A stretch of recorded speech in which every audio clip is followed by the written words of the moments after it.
Bismillahirrahmanirrahim. Assalamualaikum warahmatullahi wabarakatuh. Alhamdulillahi rabbil alamin.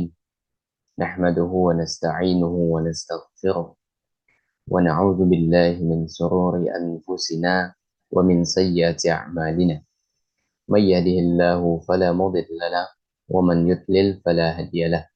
Wa asyhadu an la ilaha illallah wahdahu la syarika lah. Wa asyhadu anna Muhammadan abduhu wa rasuluh. Amma ba'd. Para jemaah yang dimuliakan oleh Allah Subhanahu wa taala, alhamdulillahi rabbil alamin. Allah Subhanahu wa taala ya dengan rasa syukur kita kepada Allah Subhanahu wa taala. Kita bersyukur kepada Allah Subhanahu wa taala atas segala nikmat yang diberikan kepada kita. Ya, alhamdulillahi rabbil alamin. Allah Subhanahu wa taala telah memberikan umur kepada kita yang cukup sehingga Allah Subhanahu wa taala menyampaikan kita dan sehingga kita bisa sampai pada Ramadan pada tahun ini. Dan alhamdulillah sekarang kita sudah masuk pekan kedua dari bulan Ramadan tentunya. Para jemaah yang dimuliakan oleh Allah Subhanahu wa taala, tentu kita tahu ya bahwa bulan Ramadan ini adalah bulan ibadah ya. Bulan yang penuh dengan keberkahan ya. Artinya segala amal kebaikan itu akan dilipat gandakan pada bulan Ramadan tentunya. Akan dilipat gandakan. Oleh karena itu, ya penting kita untuk memahami bahwasanya jangan sampai segala aktivitas kita, jangan sampai semua perbuatan yang kita lakukan pada bulan Ramadan membuat Ramadan kita menjadi sia-sia. Ya, karena Ramadan ini adalah bulan yang datang satu tahun sekali dan belum tentu kita akan mendapatkan di tahun yang akan datang. Mungkin karena keterbatasan umur kita, mungkin karena kesehatan kita yang sudah menurun, ya, belum tentu kita akan mendapati dan bisa memaksimalkan ibadah pada bulan itu. Oleh karena itu, ya, Anda mengajak kepada antum semua, mari kita bersama-sama ya, berlomba-lomba memaksimalkan bulan Ramadan, memakmurkan amal ibadah di bulan Ramadan, serta membawanya nanti ya, kebaikan-kebaikan Ramadan di bulan-bulan selain Ramadan tentunya. Ya. Para jemaah dimuliakan oleh Allah Subhanahu wa taala. Ya. Yang pertama yang perlu kita ketahui bahwa di bulan Ramadan ini kita memiliki kewajiban ya, yaitu menjalankan puasa Ramadan, yaitu kita menahan lapar dan dahaga dan menahan diri dari segala yang bisa merusak puasa tentunya ya. Baik itu dari fajar hingga terbenamnya matahari. Jadi kita harus menahan makan, harus menahan minum, ya, harus menahan hubungan biologis dari fajar sampai terbenamnya matahari. Ya, itu yang disepakati oleh para ulama ya, berkaitan dengan pembatal puasa, makan, minum, hubungan suami istri atau perbuatan yang menyerupai dari pembatal-pembatal tersebut. Para ulama sepakat akan masalah itu. Nah, tentu kita ketika berpuasa pada bulan Ramadan, ya harus ada motivasi, harus ada pondasi yang dibangun. Ya, apa pondasinya? Kata Nabi alaihi salatu wasallam apa? Man shoma Ramadana imanan wa ihtisaban, ghufira lahu ma taqaddama min zanbih. Barang siapa yang berpuasa pada bulan Ramadan karena iman dan ingin mendapatkan pahala dari Allah, maka akan diampuni semua dosa yang telah lewat, yang telah lalu. Ini diriwayatkan oleh Al-Bukhari dan Muslim. Jadi ketika kita puasa pada bulan Ramadan, ya, kita terdorong mengerjakannya, ini perintah Allah. Maka ini karena keimanan. Dan kita ingin mendapatkan pahala dari setiap detik waktu kita di bulan Ramadan, ya. Maka karena motivasi kita itu, karena landasan kita beramal soleh itu, maka kita akan mendapatkan nilai tambah. Itu akan diampuni semua dosa kita yang telah lalu. Tentunya dosa-dosa kecil. Adapun dosa-dosa besar ya yang tentu memerlukan tobat secara khusus begitu. Para jemaah yang oleh Allah Subhanahu wa taala ya. Tentu ketika kita menjalankan puasa pada bulan Ramadan, ya kita bukan hanya dituntut untuk menahan lapar dan menahan haus. Tidak. Kita dituntut untuk menjauhi semua perbuatan yang memiliki kecondongan kepada kemaksiatan, yang menjerumuskan kita ke dalam perkara yang diharamkan. Ya, tentu kita harus melatih diri kita dalam masalah ini. Karena mungkin kita terbiasa di bulan lain selain Ramadan, terbiasa bermaksiat kepada Allah Subhanahu wa taala, sehingga apa yang terjadi ketika masuk bulan Ramadan kita terbawa-bawa kemudian mengerjakan maksiat itu di bulan Ramadan. Mumpung nih ya kita baru masuk pada pekan kedua Ramadan, maka kita perbaiki Ramadan kita ya dari beberapa hari sebelumnya yang mungkin kurang maksimal dan kita perbaiki kemudian ya ke depannya kita perbaiki mumpung baru masuk ke pekan kedua begitu ya. Apa kata Ibnu Rajab Al-Hambali rahimahullahu taala ya, apa kata beliau, ketahuilah amalan ya, yang bisa mendekatkan diri kepada Allah Subhanahu wa taala dengan meninggalkan berbagai macam macam syahwat ya, dan tidak akan sempurna hingga seseorang mendekatkan diri kepada Allah dengan meninggalkan perkara yang dia larang, yaitu dusta, perbuatan zalim, permusuhan di antara manusia dalam masalah darah, harta, dan kehormatan. Ya, oleh karena itu, amalan yang bisa mendekatkan diri kita kepada Allah Subhanahu wa taala juga harus diiringi dengan meninggalkan berbagai macam bentuk maksiat agar amalan yang kita lakukan mencapai titik kesempurnaan. Itu harus diiringi dengan apa? Dengan berbagai macam kebaikan, dalam artian kita juga menjauhi berbagai macam kemaksiatan. Coba antum bayangkan, ketika bulan Ramadan tiba, ya, diri kita ini puasa memang, yang menahan haus, menahan lapar dari fajar sampai maghrib. Tapi maksiatnya jalan terus, maka dia tidak akan mendapatkan ya makna hakiki dalam puasa begitu. Karena puasa ini adalah bulan yang identik dengan bulan bulan ibadah. Ya, artinya maksimalkan ibadah, ya, tinggalkan maksiat. Kan begitu pola pikirnya begitu. Oleh karena itu, ya, ini adalah di antara bentuk ya, salah satu cara ya bagaimana kita bisa memaksimalkan Ramadan, bagaimana agar setiap ibadah kita itu bisa sampai pada titik sempurna. Itu dengan meninggalkan segala maksiat yang kita lakukan ya, dan memaksimalkan segala amal soleh yang mungkin belum kita lakukan. Dan yang sudah kita lakukan, kita tingkatkan kemudian baik kualitasnya atau kuantitasnya begitu. Para jemaah yang dimuliakan oleh Allah Subhanahu wa taala, ya. Namun yang mirisnya jemaah sekalian bahwa kita pasti akan menemukannya, dan semoga Allah menjaga kita dari hal ini, yaitu ada orang yang berpuasa pada bulan Ramadan tapi dia tidak mendapatkan apa-apa selain rasa haus dan lapar saja. Dan Nabi alaihi salatu wasallam telah menyampaikan dalam hadis beliau. Kata Nabi alaihi salatu wasallam apa? Rubba sha'imin hazzahu min siyamihil ju'u wal 'atash. Betapa banyak kata Nabi SAW orang yang berpuasa, namun dia tidak mendapatkan apa-apa selain rasa lapar dan haus. Ya. Ini diriwayatkan oleh At-Tabrani. Ya. Maka dia kata Nabi SAW betapa banyak. Ini menunjukkan bahwasanya orang yang berpuasa itu memang banyak, ya. Tapi yang menyebabkan puasanya bisa mendatangkan pahala, mendatangkan kebaikan untuk dirinya itu sedikit, ya. Itu sedikit. Karena apa? Karena ketika dia berpuasa pada bulan Ramadan, ya itu tidak mengubah karakternya, itu tidak mengubah amalannya. Dia memang puasa, tapi maksiatnya jalan terus, gitu. Ya, dia puasa, tapi Dia iringi, ya, dia hiasi puasanya dengan kemaksiatan,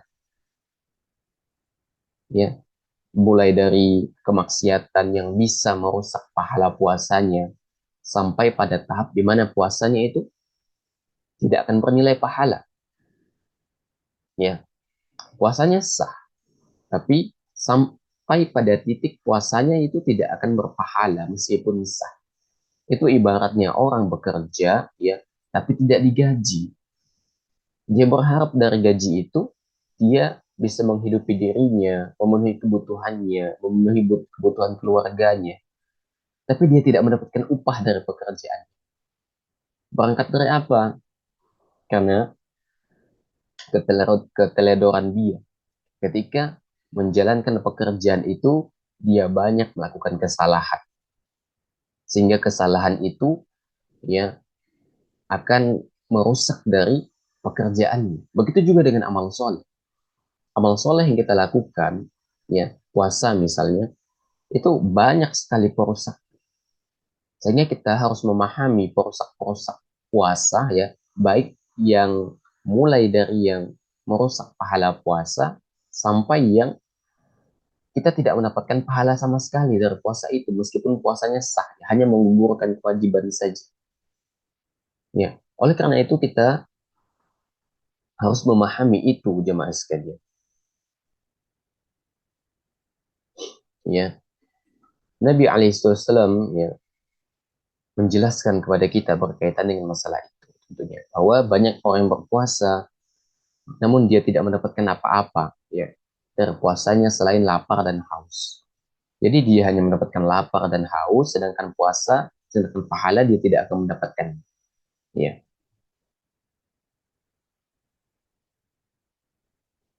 para jemaah yang dimuliakan oleh Allah Subhanahu wa taala. Ya. Jadi sejelek-jeleknya puasa adalah puasa yang hanya menahan lapar dan haus saja, ya. Sedangkan maksiatnya itu jalan terus, ya. Itu adalah sejelek-jeleknya puasa. Oleh karena itu, Ibnu Rajab rahimahullah mengatakan apa? Ahwanu siyamu tarkus syarabi wa ta'am. Bahwa tingkatan puasa yang paling rendah itu hanya meninggalkan minum dan makan saja. Ya, jadi tingkatan terendahnya puasa itu hanya meninggalkan makan dan minum saja. Tanpa dia meninggalkan maksiat, gibahnya jalan terus, dustanya jalan, fitnahnya jalan, ya. Matanya yang jelalatan tetap jelalatan, lisannya yang suka mengumpat tetap mengumpat. Ramadan tidak mengubah karakternya. Ya, oleh karena itu dia hanya mendapatkan lapar dan haus saja, sedangkan maksudnya jalan terus. Ya, maka pahalanya itu akan rusak oleh maksud yang ia lakukan.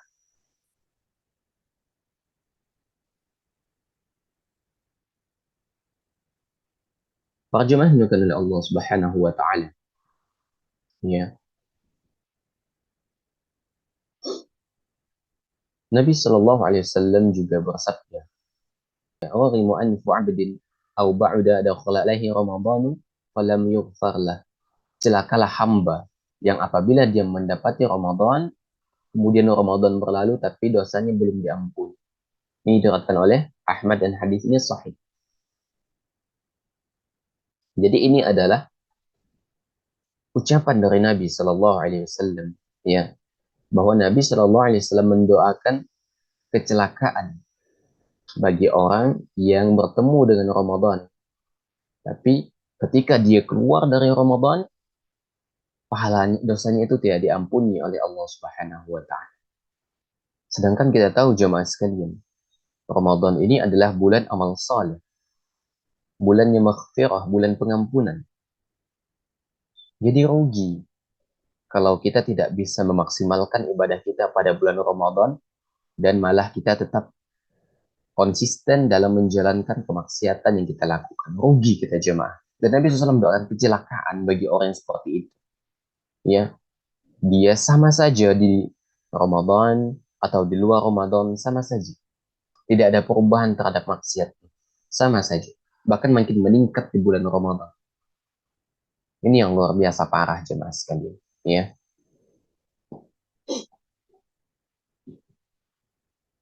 Bahkan Ibnu Rajab juga menukilkan perkataan para salaf,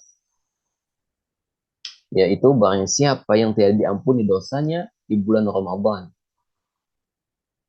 maka tidak akan diampuni dosa-dosanya di bulan-bulan lainnya.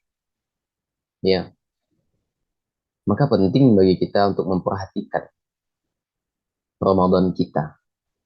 Penting kita untuk memperhatikan amalan kita. Penting untuk kita memperhatikan maksiat yang kita lakukan. Ya, intinya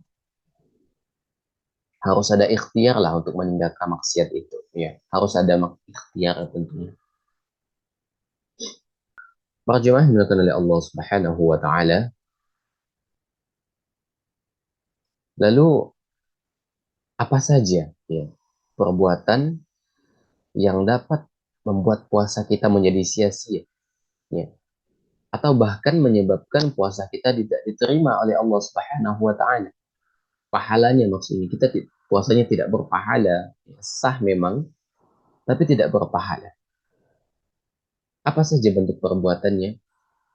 Para jemaah yang dimuliakan oleh Allah Subhanahu wa taala. Yang pertama adalah yang bisa menyebabkan pahala kita menjadi rusak atau bahkan sampai pada tingkat sia-sia adalah saat berpuasa. Yang pertama dia tetap ya berkata laghwu dan rafat,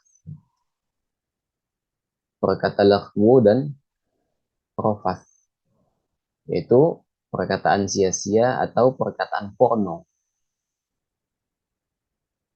Apa kata Nabi alaihi salatu wassalam? Laisa as-siyamu minal akli wasyarab, innama as-siyamu minal laghwi warafat. Fa in sabbaka ahadu aw jahulu alayka faltaqul inni sha'im, inni sha'im. Kata Nabi alaihissalam itu puasa bukan hanya sekedar menahan makan dan minum saja. Akan tetapi apa? Puasa adalah dengan menahan diri dari perkataan laghwu dan rafat. Ya. Apabila ada seseorang yang mencelamu atau berbuat usil padamu, maka katakan padanya ya, inni sha'im, aku sedang berpuasa, aku sedang berpuasa. Ini diriwayatkan oleh Ibnu Majah dan Al-Hakim. Ya. Apa itu perkataan al-laghwu? Yaitu perkataan sia-sia yang tidak berfaedah. Ya. Lalu apa itu rofat? Ya. Rofat ini adalah perkataan yang bersifat pornografi. Ya. Atau di zaman ini kita bisa mendengarnya itu ada orang yang kadang-kala menghujat dengan menyebut nama nama kemaluan misalnya. Atau dia menghujat dengan nama binatang misalnya.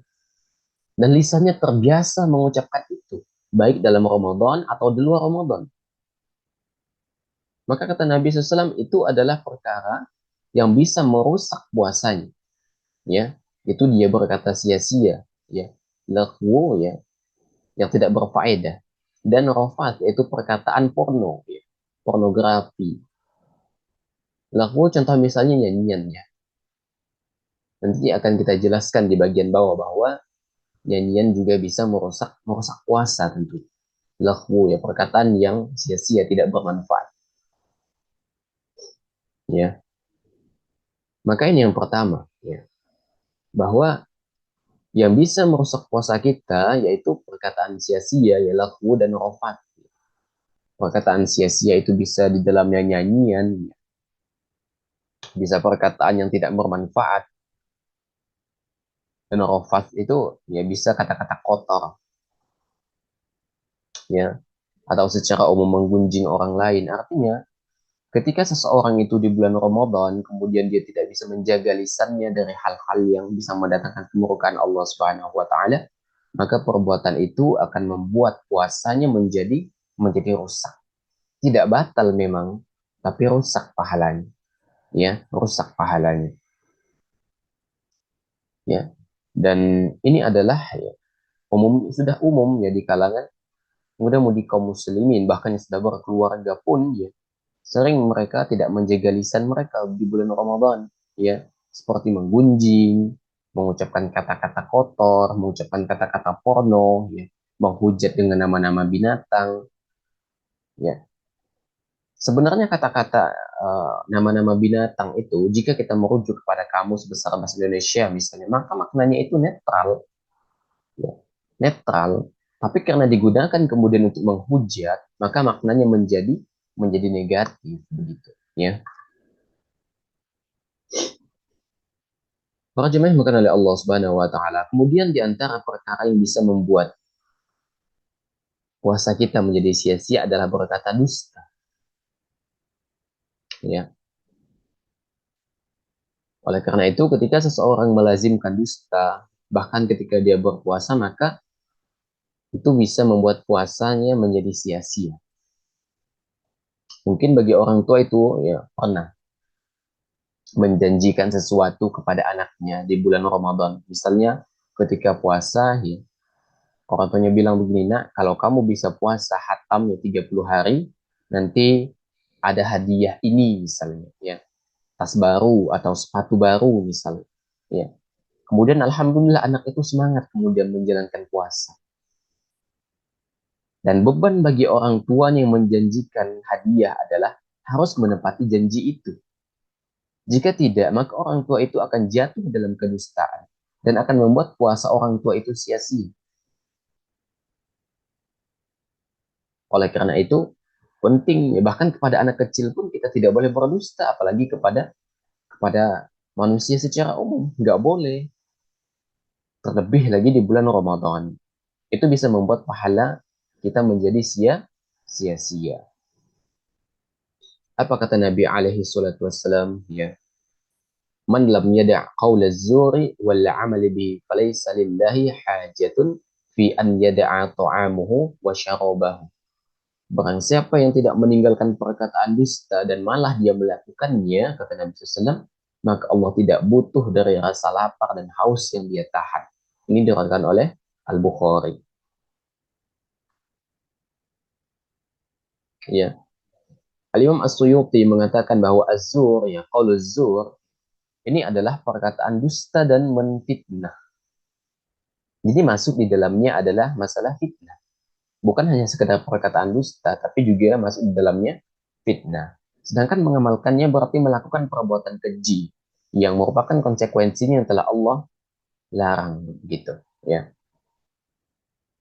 Jadi qaulu zur ya masuk juga, ya, terinclude juga di dalamnya adalah perkataan dusta dan fitnah. Dusta artinya segala bentuk perkataan yang mengandung kedustaan. Baik itu ketika penjual ya, berdusta kepada pembeli, baik itu seseorang berdusta kepada orang lain, seseorang yang tidak menepati janjinya, masuk dalam konteks ini. Ancaman ini bahwa puasanya akan menjadi sia-sia apabila dia berdusta dan melakukan fitnah di dalam perkataannya. Terlebih di bulan Ramadan, maka perbuatan ini akan membuat puasanya menjadi sia-sia. Jabir bin Abdullah yang menyampaikan petuah yang sangat bagus kan. Apa kata beliau? Seandainya kamu berpuasa, maka hendaknya pendengaranmu, penglihatanmu, lisanmu berpuasa dari dusta dan hal yang diharamkan. Serta jangan kamu menyakiti tetangga. Bersikap tenang dan berwibawalah di hari puasamu. Jangan kamu jadikan hari puasamu dan hari tidak berpuasamu sama saja. Ya, jadi kata Jabir bin Abdullah ini harus ada perbedaan, ya. Ketika kita berpuasa, maka kita harus puasakan semua anggota tubuh kita, mulai dari pendengaran kita, penglihatan kita, lisan kita, harus dijauhkan dari segala yang bisa mendekatkan dia kepada kemaksiatan. Ya, hendaknya kita menjaga dan harus ada pembeda antara bulan puasa dan di luar bulan puasa. Kata beliau, jangan jadikan hari puasamu ini sama dengan hari-hari lain di luar bulan puasa. Artinya, jika di bulan lain kita mudah dalam bermaksiat, maka di bulan Ramadan seharusnya kita tinggalkan maksiat itu. Maksimalkan diri kita untuk meninggalkan maksiat itu. Oleh karena itu, ketika bulan Ramadan itu tiba, maka berikhtiarlah untuk meninggalkan ya segala perkara yang bisa menjerumuskan kita kepada yang haram. Ya, termasuk diantaranya perkataan dusta. Para jemaah yang dimuliakan oleh Allah Subhanahu wa taala. Kemudian di antara perkara yang sia-sia atau yang menyebabkan kerugian yang dilakukan pada bulan Ramadan adalah ketika seseorang itu sholat tarawih kilat super cepat, ya. Bahkan kemarin ada melihat di media ya bahwa sholatnya yang 20 lebih rakaat tarawihnya itu hanya dilakukan dalam waktu kurang lebih 7 menit. Ini kan tidak sesuai dengan apa yang dicontohkan oleh Nabi Shallallahu Alaihi Wasallam begitu, ya. Kata Nabi Alaihi Wasallam apa? Afdalus salati qulul qunut, bahwa sebaik-baik sholat adalah yang lama berdirinya. Ini diriwayatkan oleh Muslim. Ya. Kemudian dalam hadis lain dari Abu Hurairah, annahu naha an yusalli ar-rajulu mukhtasira. Nabi SAW itu melarang seseorang itu sholat mukhtasiran. Ini diriwayatkan Al-Bukhari dan Muslim. Apa itu al-mukhtasiran? Ya, yaitu sholat yang dilakukan dengan terburu-buru, ya, tidak ada tumak ninah, ya, dan ketika membaca surat, ruku dan sujudnya. Tidak ada tumak ninah ketika membaca surat, ya, membaca ayat Al-Quran, atau ruku atau dalam sujudnya.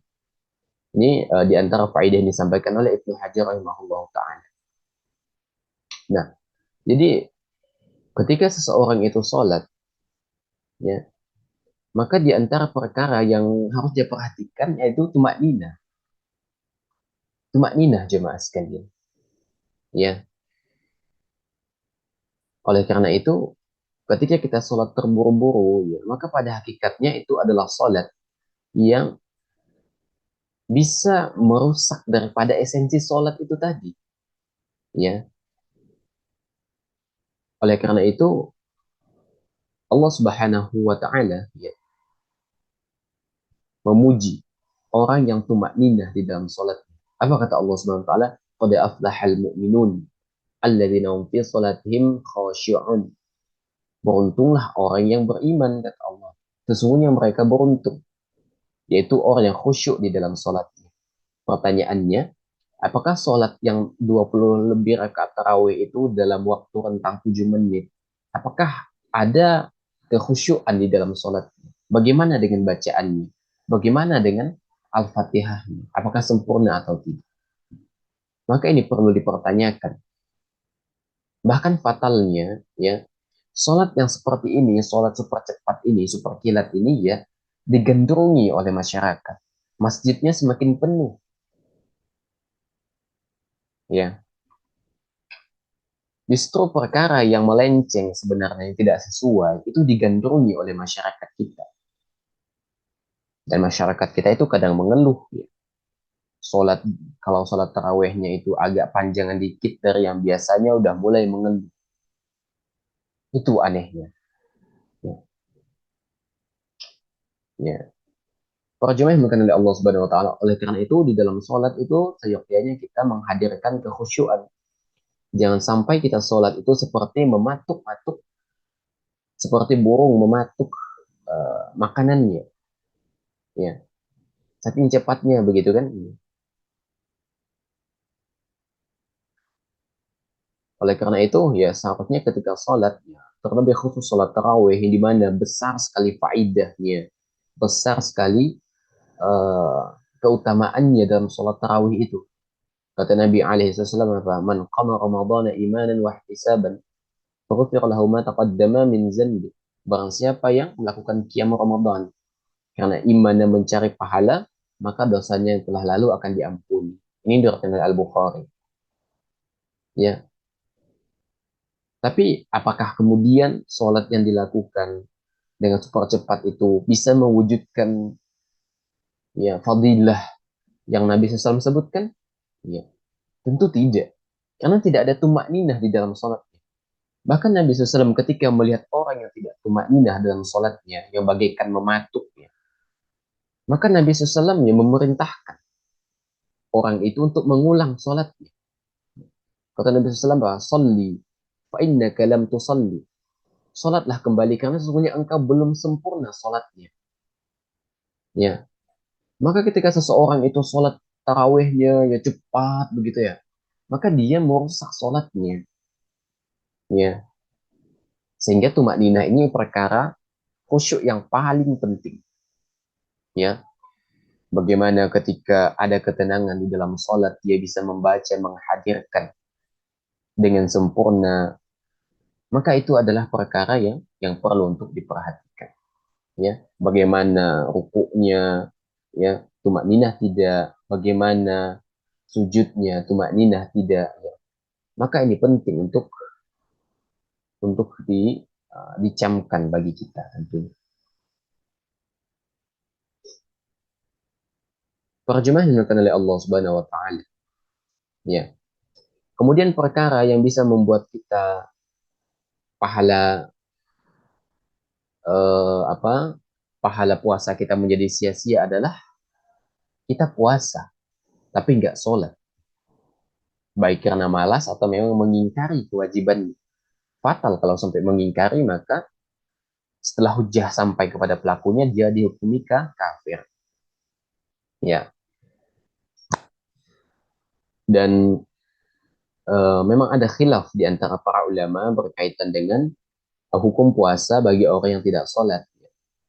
Namun kami pribadi lebih condong kepada bahwa orang yang meninggalkan sholat pada bulan Ramadan, ya, dia memang puasa tapi nggak sholat, maka puasanya itu tidak sah. Puasanya tidak sah. Ya, kenapa demikian? Ya, dijelaskan oleh Syekh Al Utsaimin rahimahullah taala. Ya, orang yang meninggalkan sholat, ya, meskipun dia puasa, ya, maka dia dihukumi kafir dan murtad. Ya. Dan tidak ada seorang muslim pun, ya, yang ragu bahwasanya sholat itu hukumnya wajib. Ketika dia sudah tahu bahwa itu hukumnya wajib, bukan karena tahu, bukan karena tidak tahu, dia sudah tahu wajib, tapi nggak sholat saat puasa, maka dia dihukumi kafir dan murtad, kata Syekh Utsaimin rahimahullah taala. Ya, apa dalilnya? Ya, Allah Subhanahu wa taala berfirman, فإن تابوا وأقاموا الصلاة وآتوا الزكاة فإخوانكم في الدين ونفصل الآيات لقوم يعلمون. Ya. Jika mereka bertaubat, mendirikan sholat dan menunaikan zakat, maka mereka itu adalah saudara seagamamu. Dan kamu menjelaskan ayat-ayat itu bagi kaum yang mengetahui. Ini At-Taubah ayat 11. Ya. Jadi di sini Allah Subhanahu wa taala memberikan ya batasan bahwa yang termasuk saudara-saudara seagamamu adalah mereka yang mendirikan sholat, mereka yang bertaubat, mendirikan sholat, menunaikan zakat, maka itu adalah ya, saudara seagama begitu. Ya. Kemudian di antara dalil lainnya bahwa Nabi SAW bersabda, "Bainar rajuli wa bainasy syirki wal kufri tarkus shalah." Yang membedakan antara seorang muslim dengan kesyirikan dan kekafiran adalah meninggalkan sholat. Ya. Oleh karena itu, Syaikhul Utsaimin kemudian melanjutkan, oleh karena itu, kata beliau, hendaknya seseorang itu sholat, kemudian juga puasa. Jangan tinggalkan di antara keduanya. Ya. Adapun jika engkau berpuasa, kata beliau, namun tidak sholat, maka puasa itu akan tertolak. Ya. Karena orang kafir, ya, sebab karena meninggalkan sholat itu tidak akan diterima ibadah dari.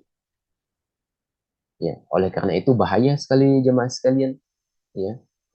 Ketika seseorang itu puasa tapi dia nggak sholat, maka bisa-bisa puasanya itu tidak akan diterima oleh Allah Subhanahu wa taala. Dan kita tahu yang pertama kali nanti dihisap pada hari kiamat itu adalah sholat. Jika sholatnya baik, maka baik juga semua amalnya. Jika sholatnya rusak, maka rusak semua amalnya. Ya. Lalu bagaimana orang menjaga puasanya, nggak makan, nggak minum, nggak berhubungan biologis, tapi dia tidak menjaga sholat? Maka ini adalah perkara yang penting untuk kita camkan jemaah sekalian. Jangan sampai ibadah yang kita lakukan itu menjadi sia-sia. Jangan sampai Ramadan kita menjadi sia-sia. Para jemaah yang dilakukan oleh Allah Subhanahu wa taala. Kemudian perkara sia-sia yang dapat merusak puasa kita adalah yaitu kita terlalu banyak tidur ketika bulan Ramadan, ketika puasa. Terlalu banyak tidur di siang hari, ya. Memang ya, banyak tidur saat puasa itu bukanlah puasa yang hakiki. Kenapa? Karena tadi sudah Anda sampaikan di awal bahwa yang namanya puasa itu identik dengan banyaknya amal soleh. Jadi ketika seseorang mengisi puasanya dengan tidur terus, maka itu bukan puasa yang hakiki sebenarnya. Ya, memang ada hadis ya, yang menyebutkan bahwasanya tidurnya orang berpuasa itu adalah ibadah. Ya, kemudian diamnya adalah tasbih dan doanya adalah doa yang mustajab. Ya, namun demikian hadis ini adalah hadis yang dhaif karena ada perawinya yang dhaif bahkan sangat sangat dhaif sekali. Ya, oleh karena itu hadis ini tidak bisa dijadikan sebagai hujjah bahwasanya tidur orang yang puasa itu adalah ibadah. Ya, namun jemaah sekalian ya tidur ya kalau kita habiskan puasa kita dengan tidur itu bisa membuat puasa kita sia-sia. Namun ketika tidur itu ya diniatkan sebenarnya untuk misalnya saya tidur ya 1 jam ya setengah jam di siang hari, niatnya apa? Agar dia tidak ngantuk misalnya nanti pas sholat tarawih, maka insya Allah itu berpahala. Insya Allah itu berpahala. Ya. Sedangkan ketika niatnya adalah untuk bermalas-malasan, bahkan 2, 3, 4 jam ia habiskan siang harinya dengan tidur di bulan Ramadan, ya siang hari, dengan niat malas-malasan, kan nggak makan, nggak minum, jadi lemes gitu kan. Maka itu bisa menjadi penyebab puasanya menjadi sia-sia. Adapun dia tidurnya sesuai dengan proporsionalnya ya 1 jam ya setengah jam ya wajar kan tidur siang ya maka niatkan ya itu untuk bagaimana agar kita tidak ngantuk nanti pas sholat sholat tarawih. Anda pribadi juga seperti itu. Anda niatkan ya kita tidur ya setengah jam, 1 jam, niatnya agar tarawih nggak ngantuk. Ya. Karena kalau Anda pribadi ya, kalau tidak tidur siang, tarawihnya itu ya seperti itu, ngantuk kadang-kadang. Oleh karena itu, kita niatkan tidur siang kita setengah jam sampai 1 jam gitulah ya. Kita gunakan itu untuk berniat ya bagaimana agar nanti sholat tarawih kita itu kita bisa maksimal gitu. Kemudian sisa-sisa waktunya itu kita gunakan untuk baca Al-Quran, kita gunakan untuk baca buku-buku Islam, mendengarkan kajian, zikrullah ya dan lain sebagainya. Jangan sampai kita habiskan hampir semua masa puasa kita dengan tidur. Oleh karena itu kita akan merugi ya. Kita akan merugi. Oleh karena itu ya Ibnu Rajab menerangkan bahwa jika makan dan minum diniatkan untuk menguatkan badan agar kuat kita melaksanakan sholat dan berpuasa, maka makan dan minum itu akan berpahala. Ya, sebagaimana seseorang berniat untuk tidur ya, di malam dan di siang hari agar kuat dalam beramal, maka tidur seperti inilah yang akan bernilai pahala. Ya, jadi niat tidur kita itu ya, apabila kita niatkan untuk agar mempermudah kita dalam beramal soleh ya, fadal, ya, laksanakan. Tapi jangan berlebihan. Ya, jangan berlebihan. Ini kadang-kala tidurnya 4-5 jam di siang hari bulan Ramadan. Niatnya apa? Nanti biar tarawihnya nggak ngantuk. Tarawih itu kan kurang lebih hanya 1 SKS lebih ya. Kurang lebih 45 sampai 1 jam. 45 menit sampai 1 jam tarawih. Nggak lama. Tidurnya sampai 4 jam. Nggak proporsional. Ya. Oleh karena itu, ya, tidur silahkan. Nggak masalah. Ya. Tapi niatkan untuk nanti agar bisa maksimal dalam sholat tarawih dan jangan sampai berlebihan begitu ya. Maka dikembalikan lagi kepada niatnya. Apakah niatnya itu hanya karena untuk malas-malasan atau memang ada motif agar kita mudah di dalam beramal soleh. Dan dari sisi medis jemaah sekalian, terlalu banyak tidur, terlalu banyak tidur di saat bulan Ramadan di siang hari tentunya, itu ternyata bisa meningkatkan atau semakin menyebabkan tubuh kita semakin lemas begitu ya, dan bisa menyebabkan tubuh kita semakin gemuk, dan di sisi lain juga dapat meningkatkan depresi. Nanti silahkan antum cek lah begitu apa saja dampak negatif terlalu banyak tidur di siang hari di bulan Ramadan. Para jemaah yang dikenali Allah Subhanahu wa taala, kemudian di antara perkara yang sering dilakukan di bulan Ramadan ternyata itu bisa mendatangkan kesia-siaan, yaitu mendengarkan musik. Ya, mendengarkan musik. Kita tahu jemaah sekalian, ya, Allah Subhanahu wa taala berfirman, apa kata Allah, wa minan nasi man yashtari lahwal hadithi liyudillu an sabilillah bighairi ilm, bahwa di antara manusia ada yang mempergunakan perkataan yang tidak berguna, ya, lahwal hadis, perkataan yang tidak berguna, untuk menyesatkan manusia dari jalan Allah tanpa tanpa ilmu. Ya, Ibnu Mas'ud bertanya mengenai ayat tersebut. Ibnu Mas'ud ditanya tentang ayat tersebut. Apa kata beliau? Yang dimaksud adalah nyanyian dan zat yang tidak ada ilah atau sesembahan yang berhak diibadahi kecuali Allah. Dan Ibnu Mas'ud menyebutkan itu sebanyak 3 kali. Lahwal hadis. Ya. Kemudian Rasul SAW juga bersabda, apa kata Nabi SAW? La yakunanna min ummati yastahilluna al-hira wal harira wal khamra wal ma'az.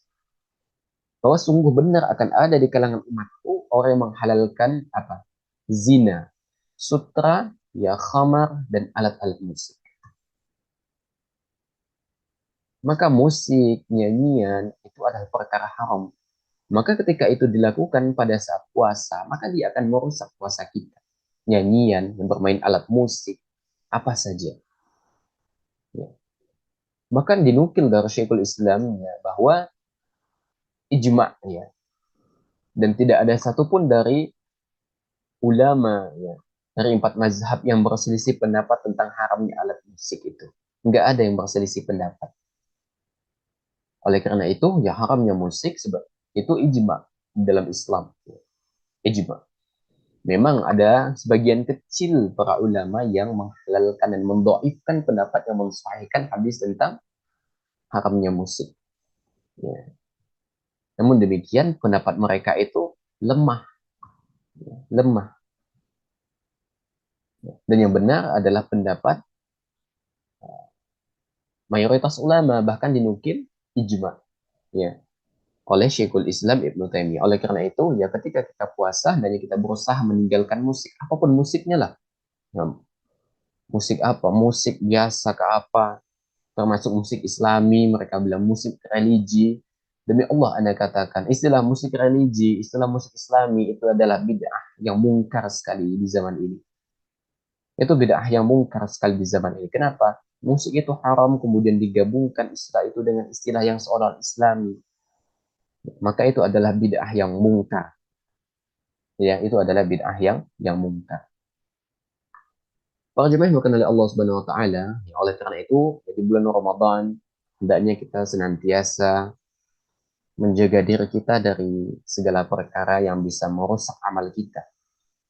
Jangan sampai ibadah, puasa yang susah payah kita bangun subuh-subuh, sahur, makan padahal masih enak ya makan jam segitu gitu kan.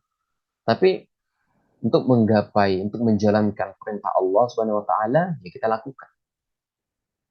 Maka jangan pernah kita rusak bersusah payahnya kita untuk menjalankan perintah Allah dengan perkara remeh yang ternyata sering kita lakukan, yaitu perkara maksiat atau apa saja yang sia-sia begitu.